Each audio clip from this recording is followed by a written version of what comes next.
You're listening to Head to Head, a Star Wars podcast. Two fans, two generations, all things Star Wars begins now.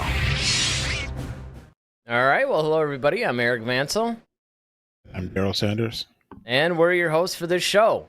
It's Monday. You know what that means? That means it must be Visions. Star Wars Visions. Visions Day. Yes, sir. And there's the scowl of our Monday Visions Day that I'm used to seeing, of course, from you, as usual. But we have an alcoholic drink today for the occasion, or because I know you usually do. I'm saving it for tomorrow. All right.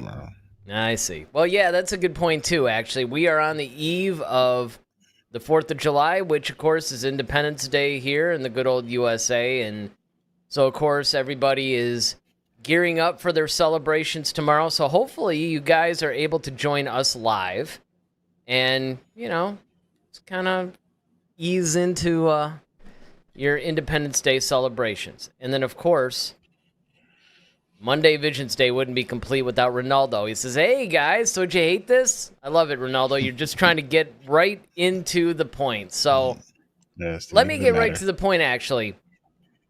Honestly, wait. Got to get this one in. It says, enjoy 4th of July, guys. Thank you. Thank you so much. I will try. I mean, honestly, I actually took this week off of work because I wanted to get a bunch of stuff done, get a bunch of rooms cleaned out. Like, this is a complete working vacation for me. This is not me taking off to do anything fun. Maybe I did pre-order Jaws 2, though. It just came out on 4K. So that should be coming to me maybe within the next couple of days. We'll have to see. But that might be about the only thing that I do fun. Chad's chatting in DTO denied. Yeah, well, you know how it is for me, man. When do I ever take real vacations? I don't. I should, but I don't. And here's the other thing that's, man. I know. But here's the other thing that's really hilarious about this. And then I promise I'll move on because I know you guys are really here to, hear all the Star Wars banter and stuff. But I discovered as I was cleaning out stuff, right? I happened to go in the basement and I found out my toilet's leaking. Like, I think that wax seal or whatever, there's like a wax seal or something that goes underneath it. And then you'll actually have like water. It'll like come out the sides, and then if you go in the basement, like in the drain, it's leaking. So I got to get a plumber out. But of course, I'm not going to do it on the 4th of July because that would be insane. So, such is my life. I've got a lot of work to do. Yes, Chad, exactly. It's the wax ring. I don't suppose you know how to fix that, do you? Because if I didn't have to call it to like the Home Improvement podcast. Yeah, right. I'm just saying, if the guy knows how to fix it and could do me a solid, if I bought the part, it would save me some money. I mean, but Monday is Star Wars Visions Day. It is not toilet day. He's like, no, I'm not fixing toilets. Yeah, I didn't think so. It's kind of in the toilet day. Yeah, exactly. Well, I mean, depends on the episode. Right. But I have to say, when I saw this episode, because again, last week when I read the synopsis or whatever, I thought it was going to be something a lot more cliched than what it actually turned out being. And I have to say that, again, much like last week, I really enjoyed this episode for a couple of reasons. Number one, it was very straightforward. You didn't, it wasn't like a lot of weird symbolism or surrealism or anything like that. And I thought that it actually had a really cool story. Basically, it opens up where the Empire has all these slaves or whatever, and they start to force them to dig. And, of course, they're digging and digging and digging for kyber crystals. And I don't know if that's what they were actually digging for, but that's what they found. And, of course, they gave them to the Stormtrooper commander or whatever, and he's like, okay, cool. Well, then, of course, he does his little thing. He types a little command on his wrist or whatever, and it basically frees everybody. It releases their binders. And so at first, they're all happy about it. because they're like, sweet. I mean, they basically let us go. But what they didn't realize or they didn't think about was that now they had dug so deep, they really had no hope of getting out of this thing, right? So the whole idea played into, there was this one character that thought that, okay, you know, everybody's got light in them or whatever, and, you know, all we got to do is reach out for help.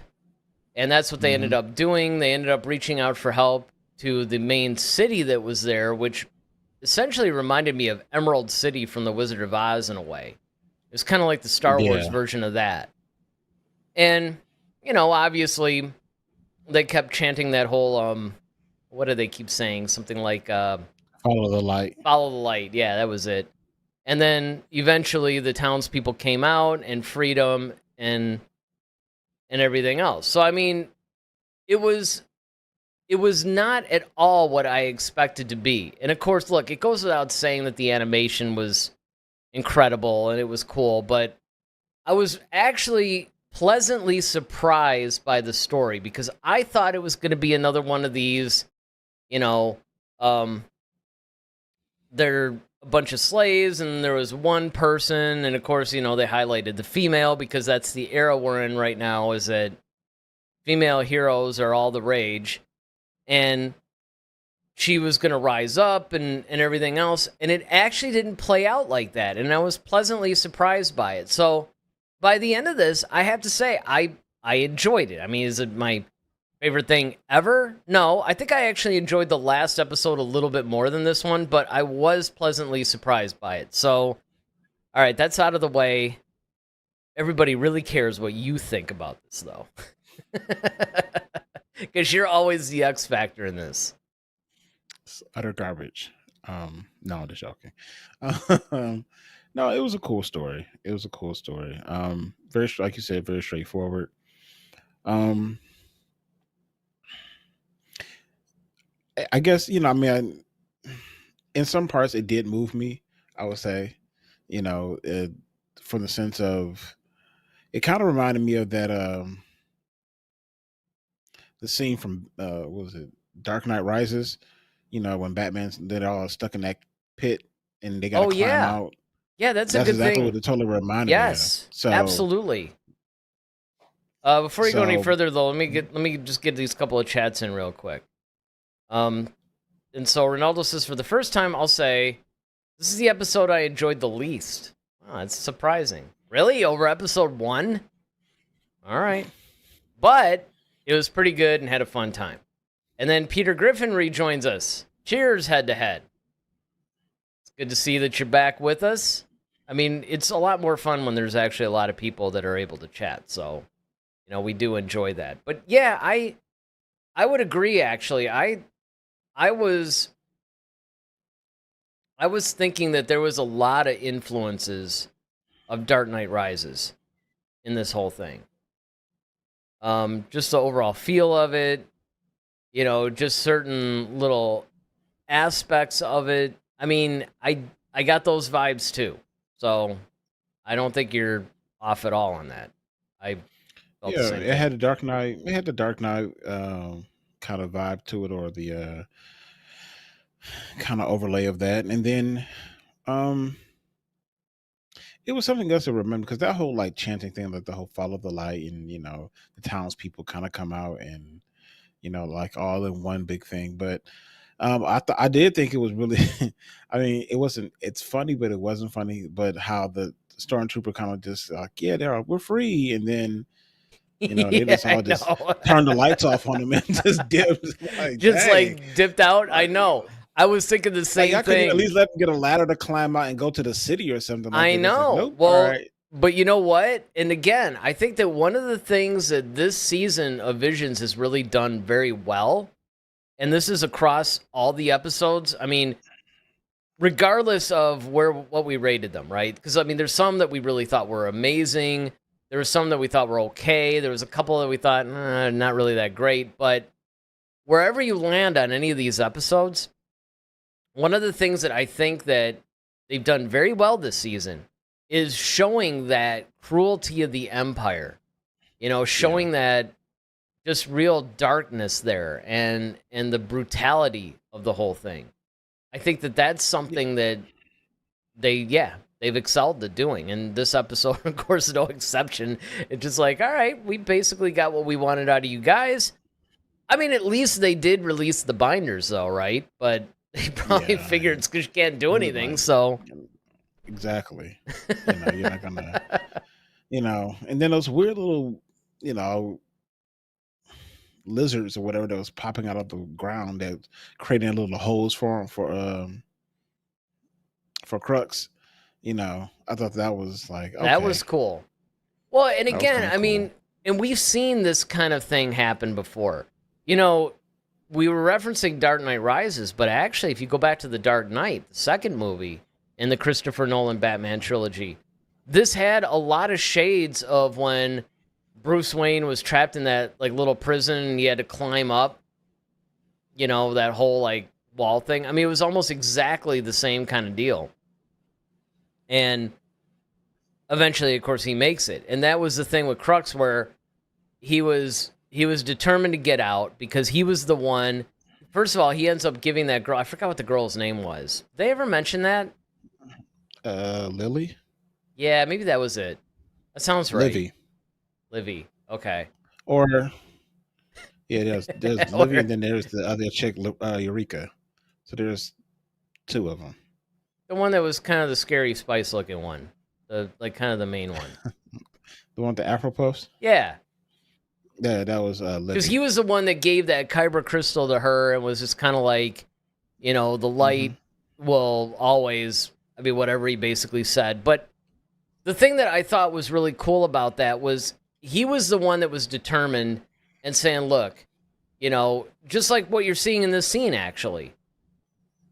I mean, actually, if you just look right to the, to the right of us, pretty much, this is exactly the scene. He's giving her this kyber crystal, and he's basically saying, like, look, light will always triumph, and I mean, that's essentially what he's saying. It's not word for word. I'm not trying to quote it here, but I think that was something that was cool. Was here's this guy that actually believed that, look, even in the darkest situation possible, you could still have hope, and that's really what this whole episode I think was about, and something that it conveyed because look, that's something that has permeated throughout all of Star Wars, right? Is that hope is a thing that constantly cycles through all of the Star Wars stories, pretty much, especially the original trilogy.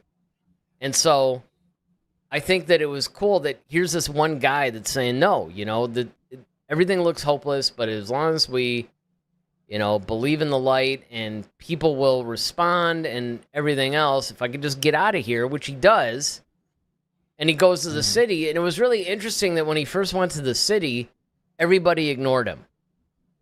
And this whole Yeah. thing I think is a really good allegory to how the rich and the poor, basically like their Hmm. situations and how in some cases poor people almost become invisible to Yeah. and you don't even necessarily have to be rich. I mean, how many times have we passed by homeless people like, oh, here we go, yet another guy Well, holding up yeah. a sign. Well, I think what it is one of those things of when you look at humanity, people are kind of absorbed by their own things. And that's what I'm saying. Like when you want to create messages in Star Wars, like these are the messages that are fine, what we're talking about, because it's a wide sweeping thing. It's not Right. something about a particular time period or era. This is always going to be since biblical days all the way up until to 2023. We're still dealing with people who like, okay, we're here, we're not so much worried or concerned about the plight of those who are less fortunate than us, whether it's socially, financially, or whatever the case may be. So those see, and this is a perfect example of understanding Star Wars and its story tropes. Like this is what we were saying per our last episode is this is if you want to create social reform or justice moments in Star Wars, these are the ones because it's a timeless thing. It's something that, like I said, from biblical days all the way up until tomorrow is going to be here. One of the other things I thought was kind of dark was when the stormtroopers like just tossed him back into that pit, man. Like Oh when yeah. when he woke up and he just Yeah. realized he's about to get flung into that thing, and then you know everybody's just watching this. So like you're watching hope die literally because he was their hope. He was the hope because he got out. They didn't think he was going to be able to do it. He did that, and then he went and tried to get help. And so the Empire is basically throwing their hope back in their face, almost in a literal sense. So it was like, wow, I thought that was very uh moving from a storytelling perspective. Um but then of course you have the juxtaposition of the young lady Livy basically saying like, no, they got to follow, that's what they got to follow, the light. They got to follow what they, it's already been communicated to them. They already heard his story, and then they just didn't quite believe it. But then they start hearing people calling out from this pit in the city, and they're kind of like, well, where's that sound coming from? And so they're all kind of like, wait, this could be the thing that guy was up there ranting and raving about that we kind of blew off. We might want to take a look at this. And then now the Empire is starting to get nervous, like, okay, well, what do we do? And it was weird that at first it seemed like he was being ignored by all the people, right? Because, and I think that what it was that people saw, or, they began to hear the chant. So there was really a couple of things that were at play here. I mean, number one, the people, they're chanting, follow the light or whatever. They have no idea that anybody's listening to them. Mm-hmm. They're just doing this as a faith-based gesture, basically. And they're empowered a little bit more by seeing one of their own actually make it. Because if you think about it, he's the only one that actually tried to do anything.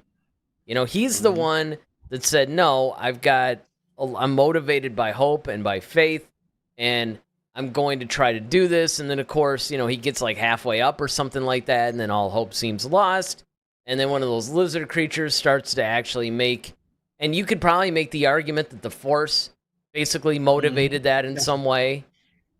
So, I mean, there's just a lot of really cool things where everybody, he plays his role, so he gets up there, and they don't know what's going on. And of course, he's met basically with blind and, deaf ears. Everybody's turning a blind eye, deaf ears to it. Like, I don't know what this guy's talking about. And slowly they begin to put the pieces together. And then when the people are actually starting to chant, follow the light or whatever, now the townspeople start to get a little bit more empowered. Like, oh, there actually is an injustice going on. There is a problem.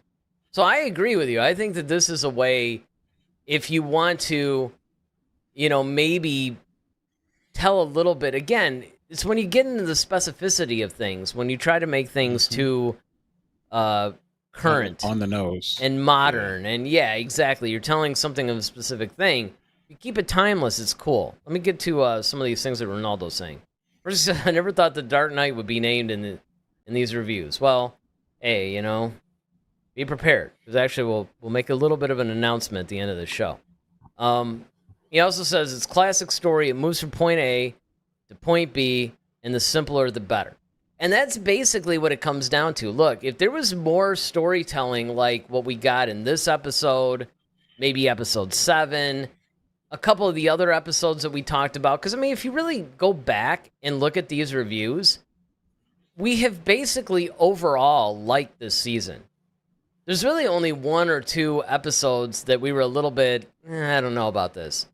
But for the most part, they've actually just given us straightforward, I don't know, I guess storylines that are easy to digest, and they've given us context. And I don't necessarily mean that in an ultra simpleton type of a way, that you have to basically spoon feed everybody storylines in order to get it.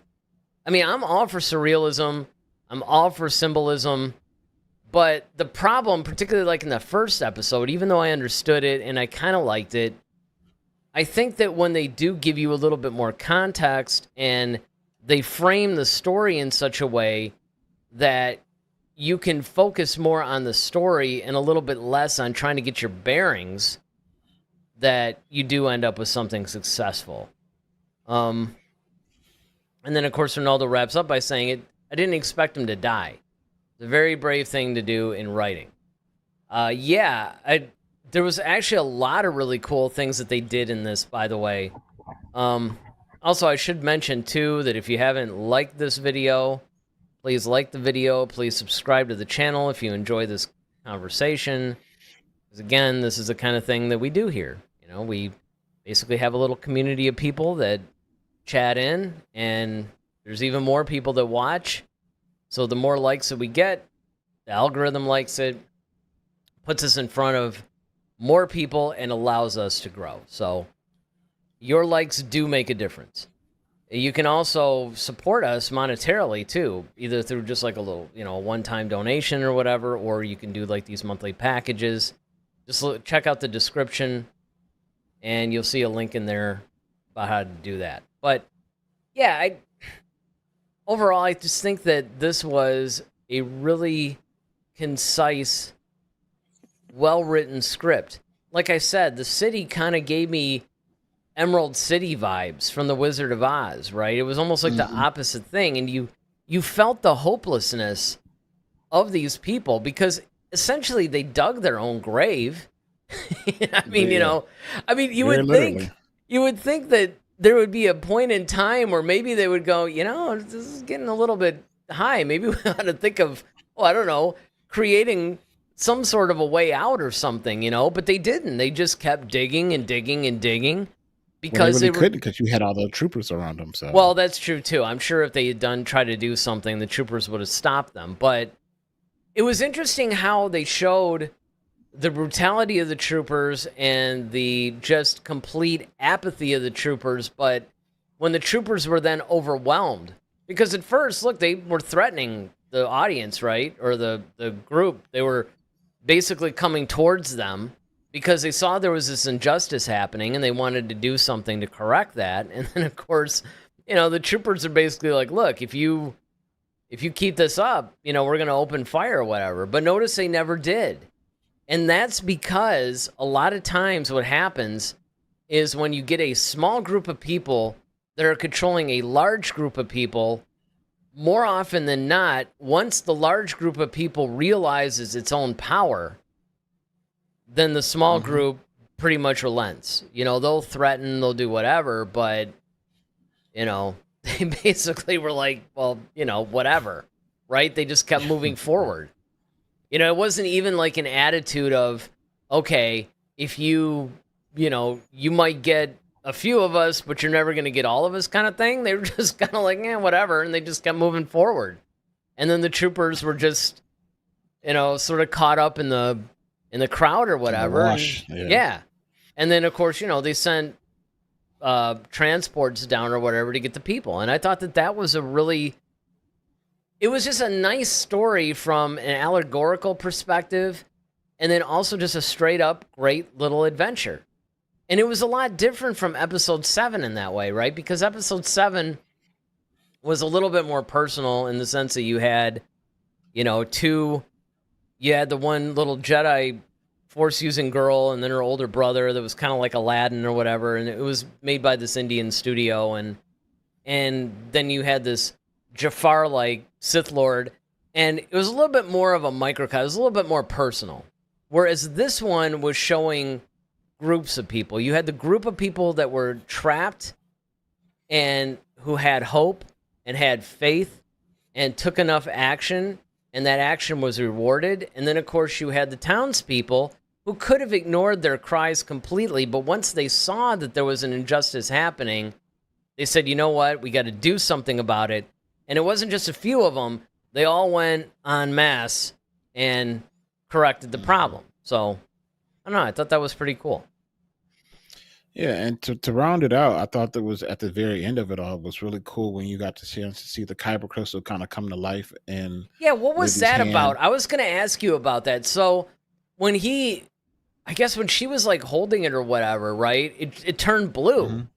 Almost like what it would do if it were being put in a lightsaber or something. Exactly. And that was I wanted to talk about that. I'm glad you brought that up, because that was obviously not an accident in this whole storytelling No. process. But more than anything, I want to know what that means because that was significant. So, what do Well, you I mean, think was the obviously, meaning of that? I believe that that's, you're basically saying that she has the potential to probably be a Jedi, and that's what I liked about it. It was kind of, instead of her discovering some weird force power, like, oh, look, I can push things off without touching Right. it, or it was a kind of a very like, it's almost kind of like the broom kid thing, just Yeah. like he just walks out and then the broom kind of flies and you just like, wait, did that just oh, that kid has the force, and it's one of those things, like, if you know the story about kyber crystals, this serves the true fans.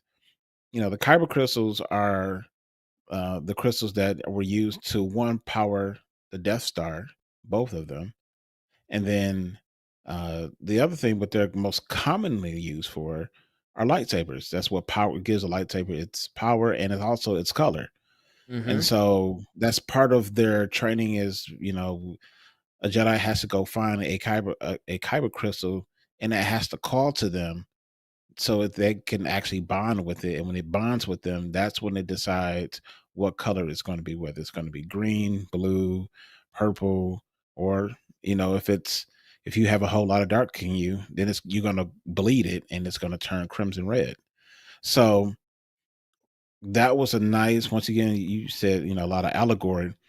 This was another moment where they decided to take it up a notch at the very end. And not only is like this crystal like rocking and moving, but then it stands up on this end and then proceeds to change to the color blue. And the color blue, even the colors of the lightsabers, which we've covered in some of our past episodes. So if you want to know what those colors mean, definitely go back and check some of those. Check that episode out where we actually talk about lightsabers, the hilts, the colors, what do they mean, Oh yeah, we things of did that do a whole nature. show on that. That's right. Yeah. Oh yeah, So that was a good one. so yeah. So yeah, Well, so definitely, check that out. But yeah, that I thought that was a really cool way to end this particular episode. well, the thing that I also thought was really nice too about that whole thing is, like you said, it would have been more cliched when, say he was starting to slip before the little lizard creature started making holes for him. Hmm. That yeah, she would have discovered, oh look, I've got force powers, and you know, she was just holding her hand up or something, and you found out, oh, she's got the force and she's actually holding them when it was really just a reflex Hmm. action on her part. That would have been the Right. cliche. And it was so refreshing that she did not do that. I actually like the fact that they didn't do anything really that cliche when it comes to the force actually. Really, the Nope. force didn't play too much into this at all. No, except for like in subtle moments, like Yeah, subtle moments, right. the kyber Ronaldo crystal or says, those possible those lizards. yep. He says, I think it's the opposite of a Sith making a crystal bleed. Yeah, exactly. Um, and then he says, it's the Jedi version of it. Yeah, exactly. It's the Jedi Hmm. version of it because generally what happens is, when a Padawan goes through the trials or whatever, and then they build their thing, and then they get the Kyber crystal. There's a whole Clone Wars episode, or was it Rebels? Was it Clone Clone Wars or Wars. Rebels? That's the thing. I want to say Clone Wars. It probably was Clone Wars. Clone Wars. I want to say. And there was an entire episode where they had all these Padawans, including I think the Wookiee one too. Yep. They had a Wookiee Padawan there. They had like all these Padawans, and the whole episode, and it might have been more than one. It might have been like a 2 or 3 episode story arc. But they basically had this whole thing about the Jedi trials, and they did at least, yeah, Ronaldo says it was Clone Wars. They did one Hmm. episode where it was dedicated to, okay, class, go find your crystals, find out what it's going to do, and you basically like talk to it or something, and it'll turn the color of whatever. It reminds me of the Sword in the Stone. If you guys are familiar with that old story of Excalibur and King Arthur, but basically, essentially, what you're doing is you're going into this cave and you're trying to find a particular crystal. There's crystals all around that you could grab, but you can't pull them out because they don't belong to you. It's a certain crystal that you kind of go through your trials, even in that cave, for that crystal to call out to you. Kind of has a singing thing, and it kind of lights up, and then you Exactly. kind of know, like within yourself, there's something about this one that's different than the rest, and that's your crystal. And so when you pick it up, then you actually take it and you fashion it to to complete your lightsaber. Right. And that whole thing is basically alluded to a little bit in this. Like you said, at the end, it turns blue. And this is another one of those that, again, and I've said this a lot of times during this season, I would not mind seeing a sequel to this episode. Yeah, like what happens to the little girl next? Yeah, I mean, because they actually did the whole thing where they wanted to plant that seed where the crystal turned blue, and that there's an epilogue at least, if not a whole nother adventure to this whole thing. And that's one of the things that I think is a really good sign of the fact that they're doing more episodes that seemingly fit into the Star Wars universe. That was a problem that I think both of us had in season 1, is that some of them were really good reimaginings of different Star Wars type situations, but you really couldn't see any of them outside of maybe 1 or 2 episodes out of the 9 that could have fit somewhat into the Star Wars universe. But I have to say, there's a lot of episodes from this season. Again, we're 8 episodes in. We got 1 more episode left that we have to review. And so we're pretty much like 90% done with the season. And I could say that with the exception, it's almost like the opposite problem of season 1. With the exception of maybe a few episodes, I could see all of these fitting into the Star Wars universe within actual canon at some point. And I would like to see a continuation, which was not the case, even though I generally probably had more of a favorable view of season 1 than you did. Still, I wasn't like championing the thing where I was kind of like, oh, I want to see.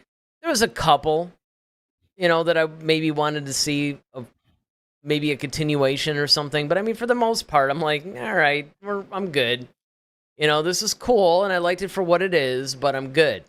Whereas this season, I actually would not mind seeing a continuation of a few of these episodes. Yeah, absolutely. I mean, it was, like I said, it wasn't a bad episode. I think it was solid. It didn't give, it carried a great story in the sense of sensibility, relatability, and I think that's what really allowed me to really enjoy it. And there's a lot of allegorical things in there, but if you didn't catch it, it's not like it destroys the episode. You know what I mean? Right, and it's not beating if you you over the head with it, basically.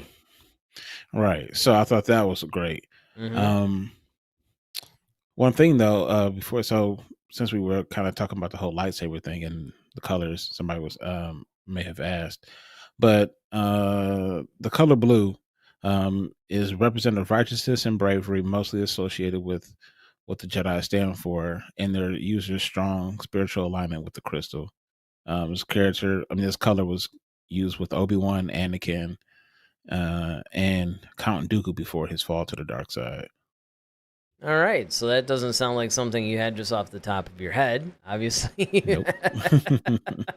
It's like, oh yeah, by the way, I mean, well, it's good. Yeah, We should look these I was things up. thinking. Yeah, I mean, no, that's a good thing. That's a really good thing. Now, of course, Ronaldo, you got to tell us: are we gonna like episode 9? What are we gonna think of it? 'Cause he's the guy that always tells us. He gives us that preview. So it's probably that time to figure out what we're gonna do. And so usually you've been hitting me with this, so now I'm gonna hit you with this. What would you give this rating wise?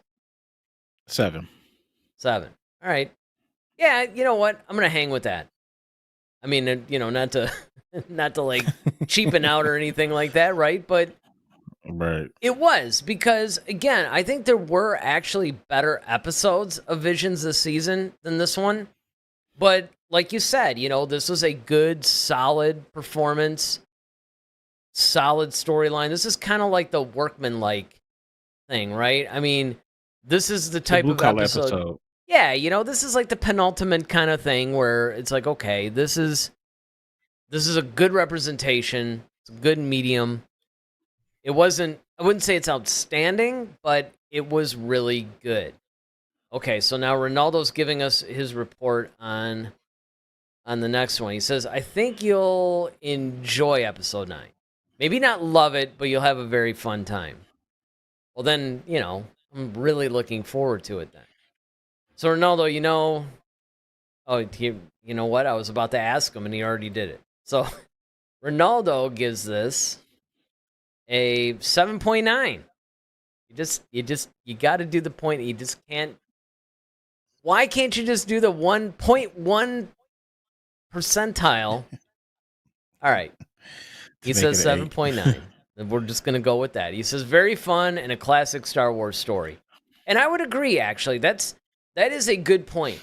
One of the things that really made this a solid episode, again, it wasn't like crazy stupendous or anything like that, but it was a really solid episode, is the fact that, again, it was a classic Star Wars story. This is the kind of thing that I think people, they overlook, is that this really did fit well within the parameters of what makes a really good Star Wars story. And for that, he gives it slightly higher than we do, but that's not a surprise because Ronaldo is more into Visions than we are. But I have to say, I'm slowly becoming a convert here because, again, we're only one episode out from the end of this season. So next Monday, obviously, we're going to review episode 9, and then we're going to give a little bit of a final thoughts, and we'll probably do a little bit of a review of the overall season. So you're not going to want to miss that. But I think that if Visions continues along this trajectory, I will start to look forward to these. And again, the animation, we didn't really bring up the studio of the animation this time. That's one thing that I can say pretty much since the beginning, but especially this season. The animation has just been consistently amazing throughout the whole thing. Different styles of animation, mind you, but each style has been represented incredibly well. So I think that at this point goes without saying. I'm not really sure. Did you catch the studio or like what culture, nationality, or whatever the studio was rooted in at all? Did you Oh, yeah. This is done by it's a Dart. But it's a Japanese Okay, so this is more of the typical Japanese anime type animation. stuff. Yep. All right, and this is, again, what this whole thing was predicated upon, like especially with season 1. Now, this season, which is another thing that I think makes it stand out a little bit more, is the fact that we've gotten multiple nationalities, like different studios from different cultures and stuff. You had Indian, you had British, you had, I don't know, like Australian. Yeah, you just had a wide variety of different studios doing this. So I thought that was pretty cool too. So hopefully they continue in that vein, because I think it actually does nothing but broaden the audience of the show and actually makes it a lot more interesting. So this Friday, we haven't really decided what we're going to do Friday yet, have we? I ask this every week. No. Yeah, and every week it's the same answer. Well, last week, though, we did know what we were going to do. This week, we really don't. As far as special announcement goes, so pretty soon, and we'll probably simultaneously cast it on this channel, but then also the Eric Vansel Media channel, which is probably where it will end up living. But we're going to change things up a little bit. What we're probably going to do, I don't know when, so I just want to put this out there now. And you guys, of course, can weigh in on the comment section a little bit in the chat. You still have like 20 or 30 seconds or so. We're going to change the Friday show and make it more of a general entertainment. So it's not just going to be limited to Star Wars. You know, if we want to review a film, if we want to talk about some streaming series like, say, Cobra Kai, because you guys know, I mean, every time we do this show, there have been times where we've gone off on entire tangents of some other property or film or television series or whatever it is, right? So a lot of people have said to us, you know, you guys really should make like a general entertainment because you guys got a really good thing going. You got your chemistry or whatever. Maybe you should just make Monday Star Wars and then make Friday something else. But the thing is, this channel is head-to-head a Star Wars podcast. So we do want to keep it somewhat Star Wars centric, but we also want you guys to subscribe to the Eric Vansel Media channel because that's where a lot of other content that's going to feature myself, Daryl, a few other co-hosts. There's going to be a lot of, I guess, a more wide variety of programming there. So, you know, we have like 100 and some subscribers that subscribe to this. If you guys would also like to see more general entertainment type of stuff, just punch in Eric Vansel Media in the search bar and subscribe to that channel because once we start doing this on Fridays, which will probably be fairly soon, to be honest, it'll probably be sometime within the summer. Maybe it'll coincide with when the Basement Studio is actually done and Daryl and I are actually co-hosting in person instead of what is almost like a glorified Zoom kind of thing, even though it's not Zoom, but it's kind of like that. He's in his location, I'm in mine. It was a lot better, I think, when he and I were together, and that's going to return pretty soon. Maybe within the next month. And maybe to coincide with that, maybe that's when we launch this. A lot of maybes. Maybe that's when we launch this whole new thing that we're going to do on Fridays. So, to begin with, we will actually broadcast it both on this channel and the Eric Vansel Media channel, but at some point, it will migrate over only to the Eric Vansel Media channel, and what will be left on our head-to-head channel will be our Monday live stream. And then maybe we'll put together some pre-recorded shows that we can also fill in, you know, here and there. So we continue with a lot of programming. So Ronaldo basically says, you know, that's a great idea. And that's the thing. A lot of people there have been people that have approached us with doing this. And anybody that we've talked to and said, well, I don't know, what do you guys think of this? Everybody's been saying, yeah, that's awesome. You guys should totally do this. So we're taking that as a sign that when we move forward with this is a good idea. So be watching for that in the coming weeks. In the meantime, first of all, subscribe to this channel if you haven't already done so. And then type in Eric Vansel Media in the search bar and subscribe to that channel because that's where a lot of this stuff is going to live. So if you guys are interested in the more wide variety entertainment type shows, music type shows, things like that, you're definitely going to want to check that out. So that's going to do it, I think, for us today. Hopefully you guys, anybody in the United States is celebrating the 4th of July. Number one, try not to blow your fingers off when you're handling your fireworks. You know, I would be remiss, too, if I said, hey, be careful, you know, because animals tend to not enjoy the fireworks situation as much as we humans do. So be cognizant of that.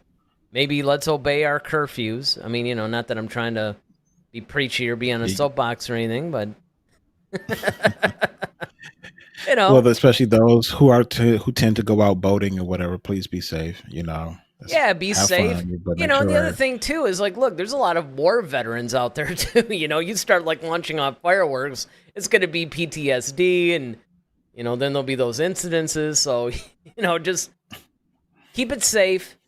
And keep it within a timely manner. You know, maybe let's not do this at 1 a.m. because I'll be honest, I'm not really nuts about that either when I'm trying to sleep. Finally go to sleep. And, you know, it sounds like World War III out there. It's not exactly my favorite thing. So with that said, we will see you guys Friday night at 8, where we'll be talking about something Star Wars related. So with that, I'm Eric Vansel. I'm Daryl Sanders. May the Force be with you. Always. Head to Head, a Star Wars podcast. Be sure to follow us on Twitter @HeadToHeadSW. Submit your questions for our next show. visit our official website at headtoheadswpodcast.com. Until next time, may the force be with you, always.